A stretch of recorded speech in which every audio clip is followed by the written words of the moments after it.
reflexionando sobre el primer tema de este manual que nos ofrece la Arquidiócesis, la Iglesia en Camino. Y bueno, es sinodalidad en la Iglesia Apostólica, Hechos y Pablo. El manual como tal se divide en dos partes. Ustedes pueden observar, tenemos al final del manual, pues tenemos un índice temático. Y ahí la primera parte naturalmente titula La Iglesia que crece y madura, y la segunda parte, Iglesia que ensancha horizontes en salida misionera y samaritana. Bueno, ya lo hemos conversado un poco, que para ser miembro de la Iglesia hay que ser llamado por Dios Padre, configurados por Dios Hijo e impulsados por el Divino Espíritu para vivir pues como miembro de la Iglesia. Así que esta Iglesia, en el sentido individual, pues es cada una de las personas que pertenece a la Iglesia, y en sentido grupal, pues sí, es toda la comunidad como pueblo de Dios. Entonces, este pueblo de Dios, pues sí, es una iglesia que crece y madura. El crecimiento normal, pues, que se da en la vida, pues es lo que nos permite a nosotros ir alcanzando metas. Y se trata en la iglesia, pues también de ir alcanzando estas metas posibles que nos propone el Evangelio. Así que estamos en eso y nos corresponde pues directamente ya el primero de los temas. El primero de los temas pues nos pide que trabajemos el plan del libro de los Hechos de los Apóstoles, Iglesia que se hace comunidad para la misión. Bueno, iglesia que se hace comunidad para la misión. Este es el plan del libro. Ahora bien,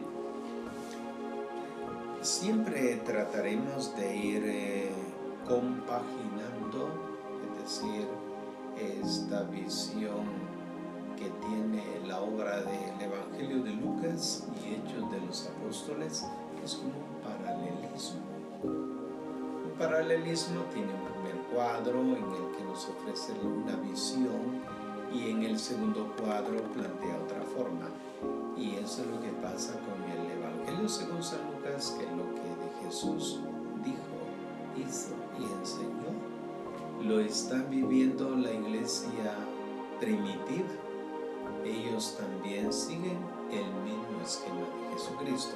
Por eso hablamos de esa forma paralela, diríamos, que tienen estos textos, y que no podemos hablar de los Hechos de los Apóstoles si no contamos con la enseñanza de Jesús en el Evangelio según San Lucas. Es lo primero que se nos plantea. En el texto de San Lucas observamos, ¿verdad?, fue el planteamiento que se hizo, la visión de Jesucristo como el hombre de Dios. Nos planteamos, recordamos en los primeros temas cómo Jesús, decía el texto, cómo Jesús fue probado en el desierto y cómo venció la prueba. Pero naturalmente es como una introducción, cuando uno le dice, mire,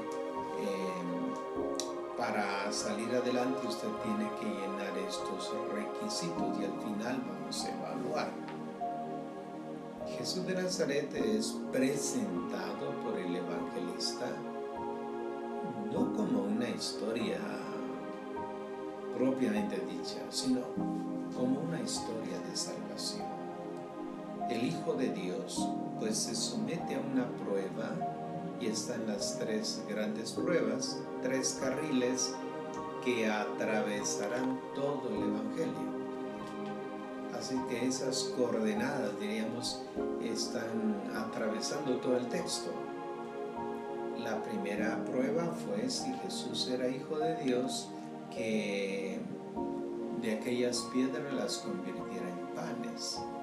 La segunda fue llevándolo al pináculo del templo y que se tirara desde arriba y que los ángeles lo recibirían al caer. La tercera era llevarlo a un lugar muy alto donde le mostró todos los reinos, y el diablo dijo que si lo adoraba, entonces él le entregaba todo eso. Esas coordenadas van a atravesar todo el texto con los representantes, de este espíritu demoníaco, que son pues saduceos, fariseos, herodianos, tanta gente que se va a oponer al evangelio de Jesucristo. Pero se irá viendo a lo largo de todo el evangelio el éxito, fracaso que se tenga, pero al final vendrá la última prueba. Entonces ya viene como la evaluación planteada por los evangelistas, en donde esas mismas preguntas van a aparecer, solo que en bocas de sumos sacerdotes, que son saduceos. Otras preguntas que las harán los fariseos, otros del pueblo, e incluso los ladrones harán las preguntas en las que se va a concluir la vida de Cristo, en la que se responde adecuadamente con hechos. Por eso Jesús, si no lo venció el demonio de entrada, pues tampoco lo va a vencer en la cruz. Justamente en la cruz es cuando va a morir todo aquello que es demoníaco. Entonces el evangelista sí lo plantea. Pero también otro eje transversal que tiene el texto es que plantea, por ejemplo, el don del Espíritu Santo, ¿verdad? Que viene desde la encarnación. Es un ángel el que habla con María.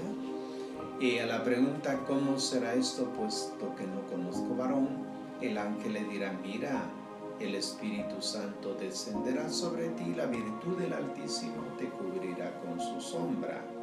Pues ahí ya entra la acción del Divino Espíritu, que va a ungir, diríamos, la humanidad de Cristo, porque el Logos eterno, la palabra de Dios eterna, sigue siendo eterna. Eso no le quita ni le pone en la encarnación, pero lo humano sí es ungido por el don del Espíritu, ya lo ve uno de entrada. Luego en el capítulo 4, cuando Jesús plantea, ¿verdad?, cuál es la misión, pues van a leer, él mismo va a leer el texto en la sinagoga en Nazaret, en donde dice: el Espíritu de Dios está sobre mí y me ha enviado para anunciar la buena nueva a los pobres. Todo ese texto precioso que es pues el programa de Jesús. A lo largo del Evangelio, este Espíritu de Dios, ¿verdad?, la palabra eterna y el Espíritu serán constantes hasta el final. Por eso llama la atención como diríamos, estas temáticas atraviesan todo el libro. Bueno, son dos ejemplos que se ponen para poder ver cómo el paralelismo se va a dar. Ya Hechos de los Apóstoles va a plantear de que así como María recibió el don del Espíritu Santo, la comunidad naciente también va a recibir el don del Espíritu. Ella, que es experta en el Espíritu, en Hechos de los Apóstoles aparecerá también. Ella, junto con los 12 apóstoles, algo más, 120, estarán en el cenáculo y recibirán el don del Espíritu Santo. Y es María la que está en aquel momento junto con los apóstoles en oración. De manera que lo que Dios hizo en pequeño en María, ahora lo hace en grande en la comunidad naciente. Entonces uno observa que el don del Espíritu recibido en la encarnación es el don del Espíritu que reciben ahora los apóstoles para poder llevar el mensaje. Otro dato más: la Virgen María, al recibir el don del Espíritu, pues ella inmediatamente, dice el texto, versículo 39 de Lucas 1:39, dirá que inmediatamente ella subió a Icarim. Con presteza se fue, acababa de ser la encarnación, y ella va con presteza a la casa de su prima Isabel. ¿Qué está indicando el evangelista? Que el Espíritu de Dios, habiendo consagrado la humanidad del Señor en el vientre materno, ahora María se convierte en una discípula, apóstol, que lleva el mensaje a Icarim. Y como en Icarim la prima Isabel le dice: ¿de dónde a mí que la madre de mi Señor venga a visitarme? Porque el texto dice que ella, Isabel, quedó llena del Espíritu Santo cuando María le habló. Esos datos son interesantes porque al comenzar el libro de los Hechos, también los discípulos, según el capítulo 2, cuando viene el don del Espíritu Santo, inmediatamente Pedro se pone a predicar todo el capítulo 2 con una fuerza enorme. Sino, bueno, solo reciben el Espíritu Santo y son impulsados para realizar la obra de Jesucristo. Bueno, pensemos bien nosotros, que también nosotros los cristianos, al escuchar la palabra, recibir el don del Espíritu, inmediatamente vamos a la misión. Eso se esperaría. Por eso se habla de iglesia en salida, sinodalidad, porque vamos caminando juntos en la misión. ¿Por qué? Por el paralelismo que encontramos entre el Evangelio y los Hechos de los Apóstoles. Es un dato pues importante que tenemos ahí que conservar siempre a lo largo de toda la temática que se nos plantea ahora en este manual. El otro tema que venía pues o viene del evangelista Lucas es la paternidad divina, un Padre misericordioso. Cuando se enfatiza esto particularmente, bueno, en Lucas 6:33 dirá el texto que dice: Jesús, sean misericordiosos como vuestro Padre es misericordioso. Entonces está planteando Jesús que el Padre es misericordioso. Y luego, pues esta misericordia se explica de una forma preciosísima en el capítulo 15, versículo 11 y siguientes, cuando se plantea la parábola de la misericordia, el Padre bueno y aquellos dos hijos, ¿verdad? El llamado hijo pródigo, que en realidad pues es un hijo que fue a gastarse toda la herencia del padre, pero bueno, con todo irse y retornar, plantea al anciano padre como el buen padre que espera que el hijo vuelva a casa y restituirle todo lo que le corresponde. En esa perspectiva también se plantea la misericordia. De ahí que es un tema que va a atravesar todo el Evangelio hasta el final, ¿verdad? La misericordia infinita estará en la cruz, cuando Jesús diga: Padre, perdónales porque no saben lo que hacen. Inmediatamente los Hechos, en el capítulo 7, comienza el diácono Esteban a predicar, y al finalizar también lo matan los mismos fariseos. Y cuando está muriendo Esteban, le dice su oración, porque él dijo: veo el cielo abierto y al Hijo de Dios sentado a la derecha del Padre. Y por eso lo acabaron de matar. Pero él, muriendo, decía: Señor Jesús, no les tomes en cuenta este pecado. Por eso uno ve que lo que está en el Evangelio luego se da continuidad en el libro de los Hechos de los Apóstoles. Bueno, son pues textos que encontramos cierto paralelismo, pero nos interesa a nosotros recordar esto que vimos en el manual pues de Lucas, cuando hablamos también de sinodalidad. Descubrimos también en este Evangelio una especie de sinodalidad en acto, es decir, en acción, en práctica real, hablando pues del camino. Lucas nos planteó el camino, ¿verdad? Dice en Lucas 9:51 que Jesús tomó la decisión de subir a Jerusalén. Y mientras iba de camino, es una constante que tiene desde el capítulo, diríamos 10, 25 y siguientes, hasta el capítulo 13, insiste en eso, que yendo de camino les explicaba. Yendo de camino se encontró con Marta y María. Yendo de camino es esa constante, como un estribillo que va dejando el evangelista. Y después de la resurrección, Lucas, después de la resurrección, capítulo 24, plantea que habiendo resucitado, pues resucita en el amanecer de aquel día, primero de la semana. Al atardecer se encontró con dos personajes que iban decepcionados a Emaús, y que él se hace pasar como un forastero y comienza a preguntarles. Ellos confiesan su dolor, su tristeza, cómo han caído tan bajo, y de la desilusión es una frustración total.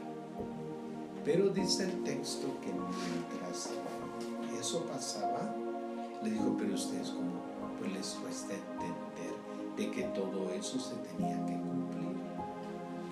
Y mientras los acompaña, va desgranando el Antiguo Testamento y les va planteando cómo los profetas fueron anunciando de que así sería la vida del Mesías. Y cuando ellos se dieron cuenta de que este gran maestro les acompañaba por el camino, al final en la evaluación ellos dicen: ¿acaso no ardían nuestros corazones cuando Él nos explicaba las Escrituras? Primera parte. Entonces la palabra de Dios, que hizo este recuento de datos y al mismo tiempo una información clara sobre el sufrimiento del Mesías, pues termina al final el discípulo o los discípulos indicándole: ya atardece, no puedes seguir tú el camino, quédate con nosotros. Y al entrar a aquella cena, dice, mientras el Señor bendecía el pan y el vino, se dieron cuenta de que era Jesús, pero Él desapareció. Ahí concluye el evangelista pues la aparición del resucitado haciendo camino con los discípulos. Y el camino pues ahora es reversible, porque apenas sucedió eso, ellos salieron de regreso. Si ya era tarde, uno se imagina, solo se dieron cuenta de que era el Mesías el que los había acompañado, e inmediatamente regresan hacia Jerusalén. Y allá se encuentran con los otros, que les dice: también a nosotros se nos ha aparecido. Todo ese movimiento que tienen los textos de ir en camino y que en el camino se encuentra al Mesías, pues es lo que vamos a encontrar en los Hechos de los Apóstoles, cómo caminar juntos. Por eso este evangelio le llamamos el evangelio del camino. Y a Hechos de los Apóstoles planteará que a los primeros cristianos les llamaban los seguidores del camino. Entonces la palabra sínodos justamente ha significado eso. Sínodos ha significado pues caminar juntos. Y en eso estamos. Por eso nos interesa a nosotros leer, por ejemplo, Hechos 1, 4 al 6 y al 8. 4 al 6 y 8. Dice el texto: un día que estaba comiendo con ellos, les ordenó que no se alejaran de Jerusalén. Les dijo: esperen que se cumpla la promesa del Padre de la que me oyeron hablar. Los que estaban presentes le preguntaron: Señor, ¿este es el tiempo en que restaurarás el reino de Israel? Él les respondió: no les corresponde a ustedes conocer los tiempos o los momentos que el Padre tiene bajo su autoridad, pero el Espíritu Santo vendrá sobre ustedes y recibirán su fuerza para que sean mis testigos en Jerusalén, en toda Judea, en Samaria y hasta los confines de la tierra. Este texto pues nos va a abrir los ojos sobre la división que tiene toda la obra. Nos dejamos aquí entretenidos un poco sobre un tema importantísimo que señala en la misma introducción que hace San Lucas, y es la siguiente. Les dice a los discípulos que es el tiempo en el que ellos han de vivir el reino. Porque el texto anterior decía que Jesús se apareció y estuvo con ellos y estuvo durante 40 días hablándoles sobre el reino de Dios. Y uno se pone a pensar, tanto tiempo explicando un solo tema, el reino de Dios. Pero la finalidad del texto es indicarnos, ¿verdad? Por eso es indicación directa de que la iglesia como tal debe proclamar el reino de Dios. La iglesia no tiene un mensaje por sí misma. La iglesia tiene el proyecto entre manos del reino de Dios que Jesús explicó en San Lucas, en el capítulo 10, versículo 25 hasta el capítulo 13. Ahí nos habló sobre las características del reino de Dios, cómo se vive. Si uno quiere saber cómo se vive el reino de Dios, ahí lo explicará. Pero ustedes observan también en el texto que aquellos discípulos, cuando oyeron de que Jesús pues dice se retiraba, los que estaban presentes le preguntaron: Señor, ¿este es el tiempo en que restaurarás el reino de Israel? Dos mentalidades contrarias. Jesús hablando ya de un proyecto que tiene que ver con la transformación de las personas, y ellos pensando en que era el momento en que Jesús iba a restaurar a Israel. ¿Qué significa restaurar? Volver a las 12 tribus del antiguo Israel. Y entonces Jesús solamente dice, es que solo Dios sabe los tiempos en que esto se va a cumplir. Pero bueno, lo dejamos ahí porque es importante tener en mente que la iglesia existe para ser la mensajera del reino, la que realiza aquí en la tierra ya en parte el proyecto del reino de Dios, dado que el reino de Dios se dará al final, cuando Cristo entregue al Padre el reino y Dios será todo en todos. Pero el reino de Dios es el objetivo principal del cual la iglesia debe vivir ahora, porque el reino de Dios en plenitud se dará cuando el Señor vuelva. Así que bueno, ha sido la introducción también de este primer tema, para ir abriendo ya nuestra mente a todo lo que será el libro de los Hechos de los Apóstoles.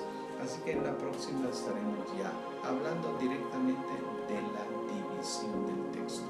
Gracias por su atención.